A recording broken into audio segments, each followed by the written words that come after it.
வணக்கம் நண்பர்களே. இந்த வீடியோவில் நம்ம பார்க்க போகிறது அப்பர் என்கிற திருநாவுக்கரசர். இவர் 63 நாயன்மார்களில் ஒருவராகவும் சைவ சமயக்குறவர் 4 ஒருவராகவும் போற்றப்படுகின்றார். திருஞான சம்பந்தர், அப்பர், சுந்தரர் பாடிய பாடல்களின் தொகுப்பு தேவாரம் எனப்படும். தேவாரத்தை தொகுத்தவர் நம்பியாண்டார் நம்பி.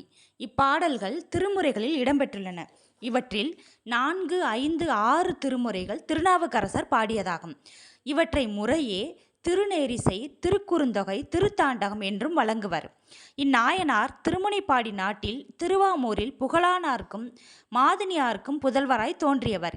இயற்பெயர் மருள் நீக்கியார். இளமையில் சமணத்தை நாடி தமக்கை திலகவதியின் அருளால் முதிய வயதில் சைவத்திற்கு மாறியவர். சமணத்திலிருந்த மன்னன் மகேந்திரவர்மனை சைவத்திற்கு மாற்றியவர். இவர் காலத்தில் தமிழகத்தில் சைவ சமயம் வேகமாக வளரத் தொடங்கியது. 81 ஆண்டுகள் வாழ்ந்தவர்.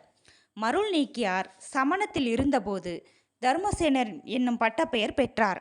வாக்குக்கு ஈசர் என்னும் பொருளில் வாகீசர், நாவுக்கரசர் என்றும் அழைக்கப்பட்டார்.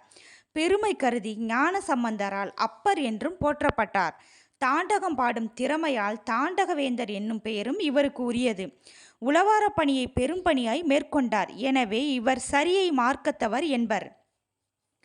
ஞானசம்பந்தர் பாடல்கள் தேவாரத்தில் முதலில் இடம்பெற்றினும் காலத்தால் திருநாவுக்கரசர் ஞானசம்பந்தருக்கு முந்தியவர்.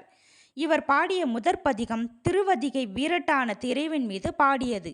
வீரட்டானத்து இறைவனே இவர்தம் சூளை நோயை நீக்கி தம் அடியாரை ஏற்றுக்கொண்டார்.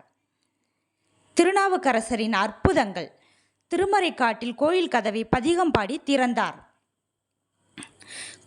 யானையை இவர் மீது ஏவி கொல்ல நினைத்த போது யானை இவரை வலம் வந்து வணங்கியது. அப்பூதி அடிகளின் மூத்த மகனை பாம்பு தீண்டிய போது சிவபெருமான் நினைத்து பாடி இறந்த பிள்ளைக்கு உயிர் வரச் செய்தார்.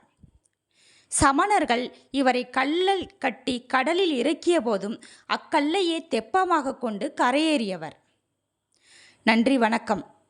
வீடியோ பிடிச்சவங்க லைக் பண்ணுங்கள், சப்ஸ்கிரைப் பண்ணுங்கள்.